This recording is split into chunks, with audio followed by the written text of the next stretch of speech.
अस्सलाम वालेकुम बच्चों, आज हम डिस्कस करेंगे क्वेश्चन नंबर 11। अच्छा, 10 क्वेश्चन और 11 क्वेश्चन बिल्कुल सेम है। मैं सिर्फ इसको दोबारा इसलिए आई हूँ बताने के लिए। मैं हालांकि स्किप कर जाती हूँ क्योंकि ये ग्राफ का क्वेश्चन है बेसिकली। ठीक है, तो हमारा क्या क्वेश्चन है बेटा? z is directly proportional to y। Question में दिया हुआ है z is directly proportional to y। हम प्रोपोर्शनल का साइन कैसे निकालते हैं ये आपको बहुत अच्छे से बताया हुआ है मैंने, बहुत अच्छे से आप लोगों को पता है। z is equals to k Y. ठीक है, ये चीज़ असल मेन चीज़ ये है कि z is equals to k Y. अच्छा, एक चीज़ अभी हमने लास्ट में क्या पढ़ा था? x एंड y की पोजीशन। अभी हमें पता लग गया z। अब z व्हेन z, अच्छा इसमें z की वैल्यू क्या दी हुई है हमें? z की वैल्यू हमें गिवन है, z is equals two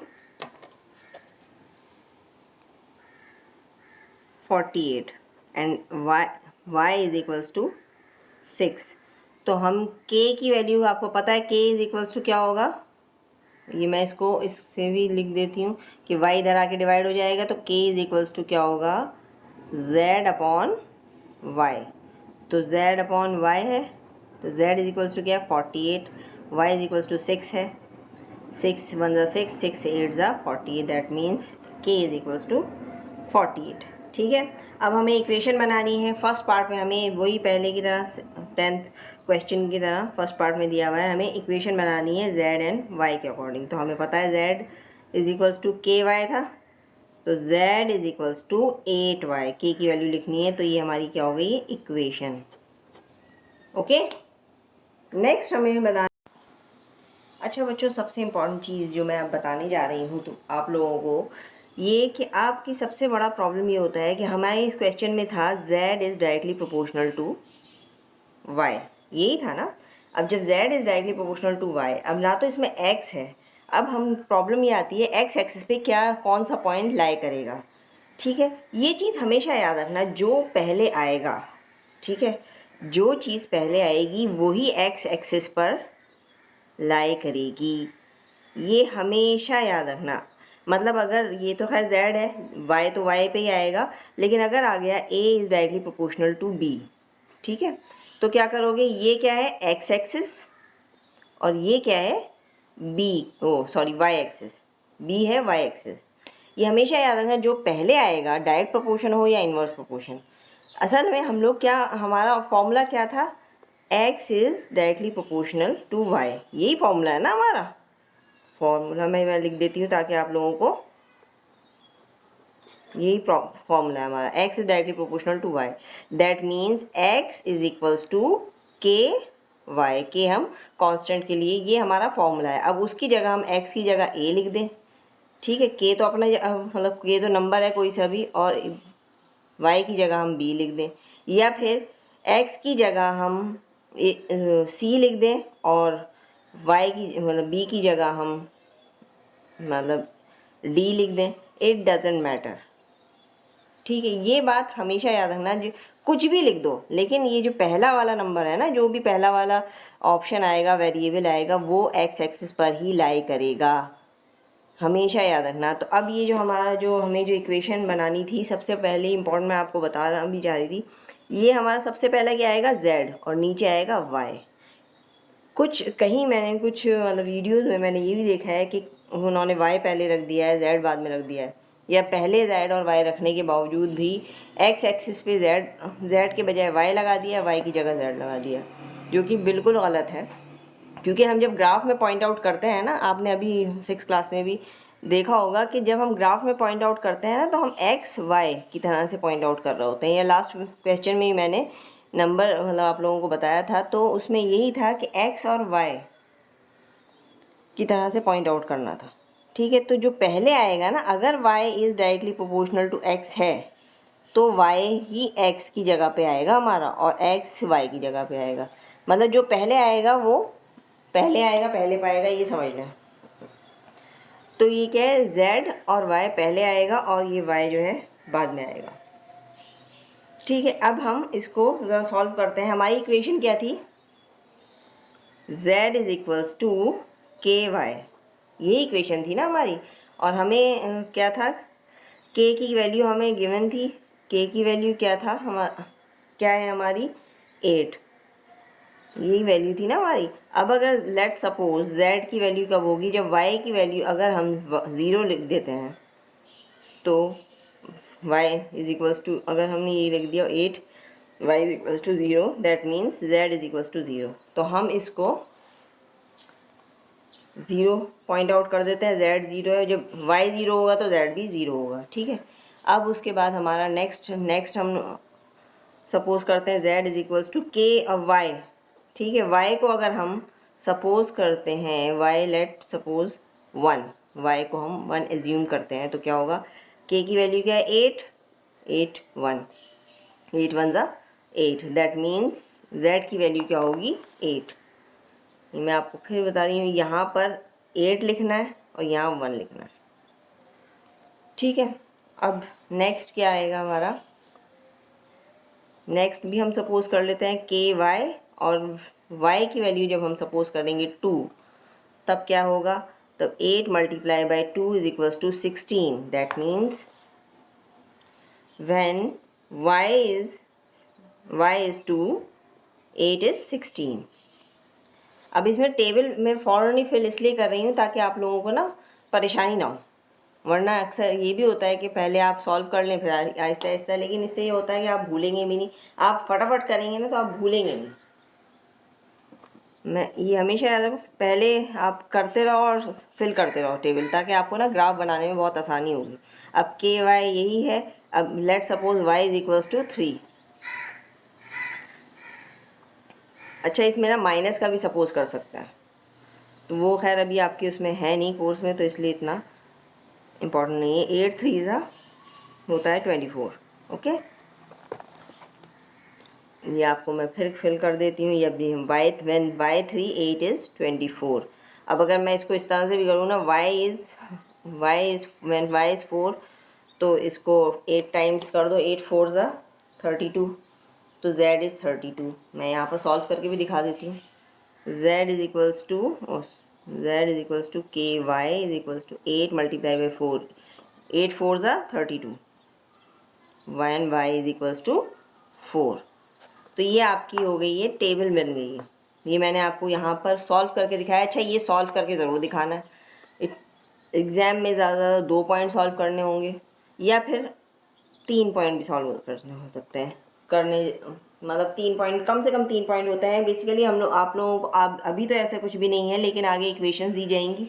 equations में आपको उसको मतलब नंबर आपको z या x और y की वैल्यू वहाँ पर पुट करके उन्हें सेटिस्फाई करना पड़ेगा इक्वेशन को। Then you will put the value in the table, x और y की वैल्यू ये बन रही है इस इक्वेशन के अकॉर्डिंग, और फिर आपको ग्राफ दिया जाएगा। फ़िलहाल आपको सिर्फ ये बताया जा रहा है ताकि आपको ये सबसे ईजी तरीका है, ठीक है। ये जो आपने इक्वेशन बनाई उसके अकॉर्डिंग आपने एज्यूम किया, ये याद रखना है, ये सिर्फ अपने एजम्पशन पर है, मतलब आपको जो सोचोगे ना उसी पर है। ये मतलब 0 सोच लो या 1 सोच लो या 2 सोच लो, ये जो भी नंबर है व्हाटएवर, ठीक है। अब हम इसको फिल करेंगे ग्राफ में, ठीक है। अभी हम ग्राफ बना अच्छा, ग्राफ में हम लोगों ने क्या करना है, ये पहले सबसे पहले स्केल बनाना है। ये मैंने यहाँ पर टेबल भी लिखी हुई है, स्केल बनाना है। स्केल में क्या करेंगे, जो आपको ग्राफ पेपर दिया हुआ होगा 1 सेंटीमीटर का एक बॉक्स होता है, आप उसे बॉक्स भी कह सकते हैं, मैं आपको बॉक्स बता रही हूँ 1 सेंटीमीटर का होता है। अब उसे आपको डिपेंड करता है, वो आप 1 यूनिट समझ लें या कुछ भी समझ लें, क्योंकि ये y जो है हमारा y एक्सिस पे हमारा आ रहा है 1 यूनिट का आ रहा है, मतलब ज़्यादातर हमारे 1 का ही डिफरेंस है। देखो डिफरेंस कितना है, इसमें भी 1 का है, 2 3 में भी 1 का डिफरेंस है, 3 और 4 का भी। तो हम ये क्या करेंगे, 1 यूनिट ही सपोज कर लेंगे, ओके। और इसको हम ऑन y एक्सिस भी लिखना है, y एक्सिस। ये मैं सिर्फ आपको इसलिए बता रही हूँ ताकि ना आपको कोई कन्फ्यूजन ना हो, क्योंकि ये कम वाला है इसलिए मैंने वैसे पहले x एक्सिस का लिखता है, लेकिन मैंने y एक्सिस का बाय मिस्टेक लिख लिया है। मैं 1 सेंटीमीटर, और ये इसमें कितना डिफरेंस आ रहा है, 16 और 8 में 8 का डिफरेंस है, 24 और 16 में 8 का डिफरेंस है, तो इसलिए 1 सेंटीमीटर को हम 8 यूनिट कर लेंगे। डिफरेंस हमेशा चेक करना है, इन दोनों में जितना डिफरेंस है ना उसी का यूनिट सपोज कर लेते हैं, ठीक है। ऑन x एक्सिस, ये मैंने गलती से पहले गलती से x को पहले लिखना चाहिए था, वो मैंने गलती से लिख दिया है, खैर आप ध्यान रखना, इससे कोई फ़र्क नहीं पड़ेगा, लेकिन हाँ हमें इसका ध्यान रखना पड़ेगा कि एक्स एक्सिस पे क्या चीज़ लाई कर रही है। अच्छा, यहाँ मैं लिख देती हूँ, यहाँ पर आ जाएगा हमारा z आएगा या y, जाहिर है y आएगा क्योंकि ये y एक्सिस है और हमारा ये y ही डिनोट करता है, y एक्सिस ही। लेकिन z हमारा क्या होता है, z एक्सिस हमारा x एक्सिस डिनोट कर रहा है, तो हम इसे लिख देंगे z। ठीक है, अब हम इसको जो है ना पॉइंट्स लगाएंगे अलग अलग। अब जैसे हम लोगों ने क्या किया था, 1 सेंटीमीटर को मैंने कितना लेना है, 1 सेंटीमीटर मैंने लिया था, सपोज़ मैंने 8 यूनिट्स का लिया था। मैं 2 ले रही हूँ ताकि मुझे आसानी, मतलब आपको समझाने में आसानी हो। 2 सेंटीमीटर का ले रही हूँ, लेकिन मैंने बनाया मार्क बिल्कुल एग्जैक्ट है। कितने हमारे 1 2 3 4 5, 1 2 3 4 5 आई थिंक। और इसी तरह से मैं यहाँ भी 2 लाइंस का ही ले रही हूँ ताकि मुझे परेशानी ना हो। बेसिकली ज़रा बड़ा बड़ा नज़र आया ना। अब यहाँ पर क्या था, ये क्या है हमारा, ये मैं इसको दूसरे कलर से भी बता देती हूँ ताकि आपको ना प्रॉब्लम ना हो। ये 1 है, 0 है यहाँ पर। अब इतने छोटे छोटे बॉक्सेस होते हैं ना, ये आपको एज्यूम करना है। ये पहला वाला क्या है, यहाँ तो 1 हो गया है, ये क्या है 0। यहाँ पर क्या आएगा 8, क्योंकि हमने 8 ये एज्यूम मतलब बनाया है। 8, ये 16, ये 24 एंड ये 32, और ये आप चाहे तो 40 भी कर सकते हैं इसमें। ठीक है, अब इसमें क्या करना है, ये तो 0 है ही, ये वाला तो 0 है ना। यहाँ क्या करेंगे 1, y एक्सिस पे 2, ये हो गया 3, ये 4 और ये मैंने 5 कर दिया। अच्छा, ये देखो, ये मैंने जो यहाँ बॉक्सेस में बनाया ना, कोशिश मैंने यही की इसी में आएगा। इट माइट पॉसिबल आपको ग्राफ दिया जाए और आपको इसमें पॉइंट आउट करना पड़े, लेकिन इसमें परेशानी हो ना, ग्राफ दिया हुआ होता है तो बना हुआ अगर दिया हुआ होता ना, अगर स्केलिंग बताई हुई आपको कि ये वाला स्केल बनाना है तो और आसान हो जाता है। ठीक है, ये सिर्फ मैं आपको समझाने के तौर पे बता रही हूँ, इस तरह का आपने खुद ने बनाना है तो। अच्छा, इसमें क्या है, सबसे पहले हमारा पॉइंट क्या आ रहा है, y पे 0 है, तो ये y पे 0 है तो हमारा क्या आएगा, 0 ही आएगा ये भी, तो हम इसी को क्रॉस कर लेंगे। ठीक है, लेकिन अगर अब यहाँ पर क्या था, 1 और 8 दिया हुआ था, फर्स्ट बॉक्स में क्या दिया हुआ है 1 और 8, तो हम इसको इस तरह से क्रॉस मैं सिर्फ आपको बताने के लिए कर रही हूँ। और 2 और 16 था, देन मैं इसको फिर वही कर रही हूँ। ठीक है, और ये था 24 एंड 3 एंड 32 4। बस ग्राफ को देख के ना, बस ये चीज़ हमें पता करनी है कि कौन से हमारा लाई कर रहा है। अब ये मैं आपको मतलब पूरी है ना क्रॉस कर जाएगी लाइन, ये मैंने ये आपकी लाइन ड्रॉ कर दी है। ठीक है, अब यहाँ पर हमें किस तरह से पॉइंट आउट करना है, यहाँ क्या है, ये जो हमेशा याद रखना, हम किस तरह से डिनोट करते हैं, एक्स वाई। सबसे पहले क्या आता है, हमारी एक्स की पोजीशन, बाद में वाई की पोजीशन आती है। ठीक है, तो हम क्या लिखेंगे, इसमें क्या लिखेंगे, क्योंकि ये भी दिया हुआ होता है। अच्छा, ये पेंसिल से ड्रॉ करना होता है ग्राफ, ये तो मैंने पेन से ड्रॉ किया है आपको समझाने के लिए। ये है, ये हमारा क्या है, तो हमारा क्या है 8, तो हमारा पहले आएगा 8 फिर आएगा 1। ओके, और ये हमारा क्या है 16, तो पहले हमारा 16 आएगा, आफ्टर दैट ये हो गया 2, ये आएगा हमारा 24 और 3, ये पॉइंट, ये वाला पॉइंट हमारा है 32 एंड 4। ओके, ये पॉइंट्स हमारे अलग अलग डिफ्रेंशिएट हुए हैं। आई होप आपको ये ग्राफ बनाना बहुत अच्छे से क्लियरली, वैसे मैंने पूरी कोशिश की है हर चीज़ बहुत क्लियर समझ में आ जाए, आपको समझ में आ गई होगी। कोई प्रॉब्लम हो तो काइंडली मुझे ज़रूर कांटेक्ट कीजिएगा, मुझे बताइएगा।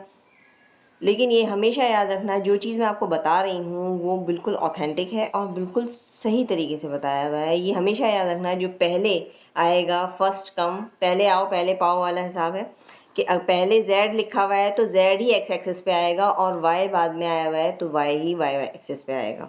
अगर इस z के बजाय a और b होता तो a मैं ऊपर लिखती, b उस पर y भी। अकॉर्डिंग टू द फॉर्मूला ये x है और ये y समझ लें। ठीक है,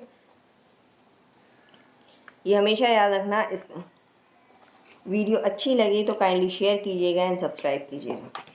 thank you very much. Thanks for watching.